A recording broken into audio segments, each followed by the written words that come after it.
Hi guys and welcome back to another video. In today's video you can probably tell from the title, but we're going to be checking out this, which is the Fuji X-H2s. It's the first camera in nearly 10 years that I've gone out and bought brand new. I think the previous camera that I bought brand new was a Canon 7D, so things have come on a long way since then, but I was so excited to get my hands on this that I couldn't wait for them to come out used. I just wanted to get out there and get it. So this is the first new camera in a very, very long time, and I've owned the camera for about a month at this point. In this video we're going to go through how I've got on in the first month of ownership. Now I think quite a lot of people are pretty torn over this camera. I think the internet is pretty divided, and I think a lot of that comes down to who this camera is aimed for, and I think a lot of people view this as a successor to the X-T4, but that isn't the case. This is an X-H model camera.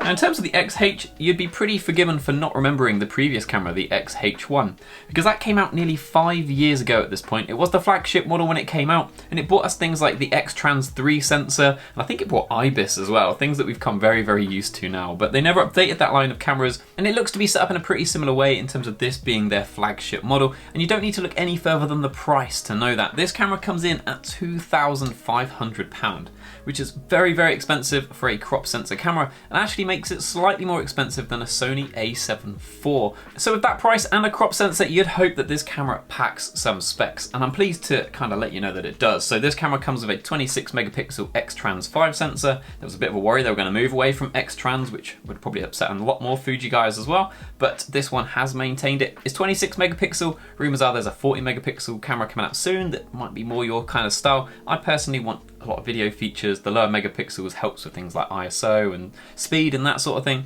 Talking about speed, this camera does 40 frames per second photography, which is just mind-blowingly fast. It achieves that with the electronic shutter. If you use the mechanical shutter, we're talking 15 frames per second, so still very, very quick. When it comes to video, we've got 6.2K like full sensor readout. We've got 4K 120 for the first time.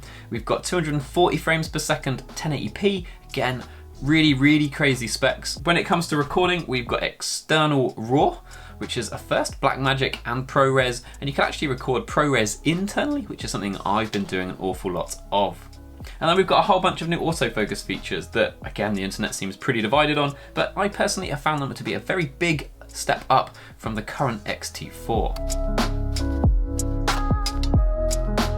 I guess my first impressions in terms of like literally taking it out the box, I was expecting this to be a pretty heavy camera. I don't know why, but just in images, it looks pretty chunky, and it is heavier than the current X-T4 by something like 50-60 grams. I think we're talking 607 grams for the X-T4 and 670 grams for the X-H2s. How does that actually feel? Now this camera comes with a much chunkier grip, which I think completely hides that extra weight. I don't notice the difference in weight between the two cameras. The grip on the X-T4 I found to be really small, and it felt like you're kind of holding the camera with your fingertips rather than like a firm grip. So to be honest, that extra weight for me is completely hidden. I don't notice the extra kind of 10% of weight. Beyond weight then, the next obvious thing with this camera is gonna be the lack of physical controls. And this is gonna divide a lot of Fuji fans out there, and me as well, because I guess recently I reviewed the X-E4 and I gave it a bit of abuse because they have reduced the amount of physical controls on that camera to make it look a bit sleeker. But with the X-H2s, it is, again, very similar kind of situation. We're missing the shutter speed dial, there's no ISO dial, and it's been replaced with a little screen. It looks very much like a GFX camera more than it does an X-T4. And if you're gonna miss the physical controls, this camera just isn't for you. What you're actually looking for is an X-T5, and I really hope on the X-T5 they keep all of the physical controls as they are on the X-T4. We've already touched on this being a pretty expensive camera, and there's going to be one more cost that you're going to have to add in on top as well. And that is, for the first time, these cameras need CF Express Type B cards. Now, the camera has two slots, one SD and one CF. It's a little bit annoying because even if you want to do basic things like run two cards in tandem and one as a backup, then you're going to need to buy a CF Express card. If you've never used a CF Express card like I hadn't, this is going to be your first time in the market. And if you have a look, there's an awful lot out there. So I did my research and settled on a company called ProRes, and I actually reached out to them to see if they were interested in getting involved with the video, and they were. So they've sent me over 3 cards, they sent me over a V90 SD, and they sent over 2 CF Express Type B cards. If you've never used CF Express Type B, they are so fast compared to SD cards, and you notice it just doing things like copying your images or your videos from your camera over to your laptop. These cards have worked absolutely flawlessly for me, and if you're going to be using that 40 frames per second photo mode, these cards clear that buffer super quickly. Another thing to bear in mind, if you're going to be using video like I am, a pretty heavy video shooter with this camera, if you're going to be maxing out those specs, you're going to need a pretty big card.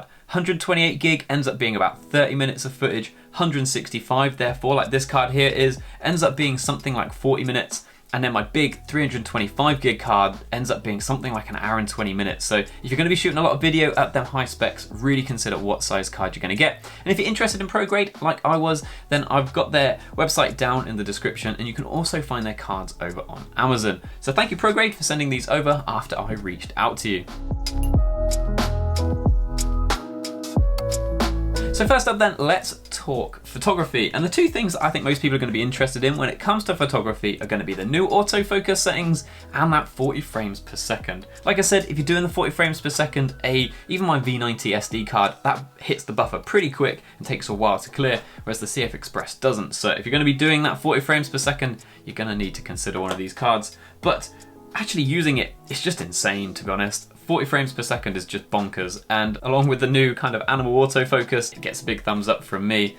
It's mind-boggling just how fast it is. If you do go mechanical, then you're going down to 15 frames per second, which is still pretty quick.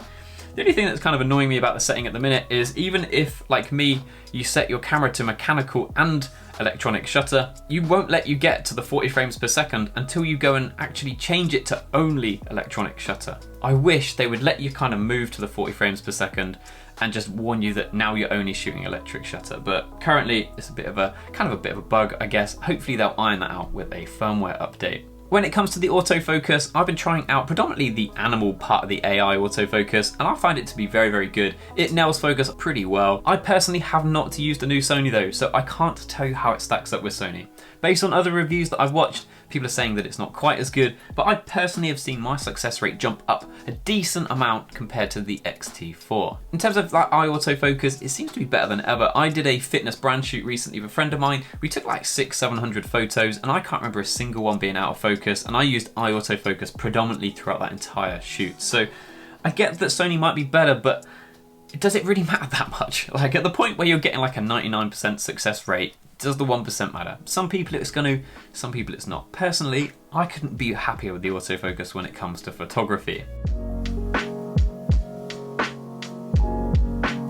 Moving on to video then, one of my big things I didn't like about the X-T4 was the IBIS wobble at like wide focal lengths. It made it pretty much unusable for things like vlogging, and if you watch my recent video, you'll see that I actually did it out and about rather than sat at my desk. And that's because this new camera enabled me to do it, because the IBIS wobble has gone. It's nowhere near as bad as it used to be. You can still kind of see it, but it's more than acceptable, whereas before it was so bad that I just found the footage unusable, and a lot of video content on this channel has been iPhone footage recently. Away from IBIS, we've then got 4K 120. 120 frames per second is probably too quick for a lot of people, but for me, and kind of making YouTube videos, it's really fun for things like B-roll. The footage as well comes out looking so clean. In terms of the 1080p to 40 frames per second, it comes out pretty damn noisy, to be honest with you, but I guess it's to be expected. It's not going to be as good. You're going to be wanting to use it in really bright sunny conditions where your camera can like suck in as much light as possible. In terms of autofocus when it comes to video, I found it again to be a good step up from the X-T4. The AI settings tend to be really good. I did have this one shot which I could stick on the screen now where it was trying to focus on the deer's eyes, but it kept like tracking back and forth and missing focus. If I changed it back to single point autofocus, it then didn't miss. So it's not perfect at this point, but it is pretty good. And again, it's an option that you just don't have on the X-T4. I'm more than happy with it. Again, if you're a Sony user, maybe it's not quite as good, but for me, it is a big noticeable step up in terms of performance. Next up then, we've got F-Log 2. I personally don't really shoot much log footage until I got this camera, and I've been messing around with F-Log 2, and honestly, I've been really enjoying using it. You do get an awful lot of dynamic range straight out the camera. Gerald Undone goes into an awful lot of detail, and he said it gets kind of 13.8 stops of dynamic range, which is nuts. That's up there with like your Sony A7 IIIs, so you are getting full frame performance when it comes to dynamic range. In terms of raw video, I've not actually properly tested it because I don't have an external recorder, so I can't comment. It's great that it's got the feature and maybe it'll help me in the future, but I have no kind of desires to get an external recorder at this point. So if you want to know more about that, I'm afraid you're going to have to find another video. Kind of the opposite of shooting f-log is using some of the, I guess, the built-in emulations, and there is a new one in this camera, and it's from the GFX line of cameras. It's nostalgic negative, and when I kind of did a trial of the GFX 100s, I loved how good this looks. And I'll chuck up on the screen now some like straight out camera JPEGs, but you can use this in video or on your photos, and I absolutely love the way it looks. Kind of adds a bit of like orange highlight and blue shadows, and I honestly just think straight out camera, this is some of the best stuff that you can get. Beyond some of these like bigger upgrades we've gone through, there is a bunch of kind of like minor improvements that I think make a big, decent quality of life improvement. So one of those is the fact that the mic door on this camera is above the flippy screen. So right now recording, because the mic door is in line with the screen, I can't see the top left corner of that screen, which means I don't actually know if this video is exposed properly. It's a really minor change, but makes a difference to me. Also the fact that the 30-minute record limit has been removed. Again, making this video, I've now hit that 3 times, whereas on this camera you don't have it. Small, but makes a difference. The viewfinder has been upgraded from 3.6 million dots to 5.7. The joystick is now bigger, it's been moved higher up. It makes it easier to get your thumb to, so it just makes using the camera far more enjoyable. So then I guess concluding my first month for this camera then, what are my thoughts? This camera is expensive. 2.5K for a camera does put it at full frame price level, but you've still got to factor in kind of full frame lenses. So this camera is still cheaper, but that gap has closed down. If I was only doing photography, I wouldn't get much value out of this. Yeah, the autofocus is better, but I don't really mind the photography autofocus of the X-T4, and the 40 frames per second, it's fun, but I personally won't get much use out of it. So photography-wise, not worth it. From a hybrid point of view and being able to change between photos and videos, big thumbs up because of that mode dial on the top. And then for video, this camera has quite literally made my videos better, and I think a lot of people forget about that when it comes to buying new gear. Is your output actually going to change? And for me it has. I can now record content out and about, which I wasn't able to do before because of the fix to the IBIS wobble. The autofocus is far more reliable for video, which again makes it easier to do things other than kind of sitting like this. The ProRes is also great, makes editing an absolute breeze on my laptop, and all of those like small quality of life improvements just make the camera more enjoyable to use, to the point that I have absolutely loved using this camera for the last month, and I actually still get kind of excited to use it even though we're a month deep at this point. If you have any kind of questions about this camera, then just let me know down in the comments and I'll do my best to get back to you. But if you've enjoyed this video, please do not forget to like and subscribe. But thank you for watching guys, and I hope to see you in the next video. Cheers.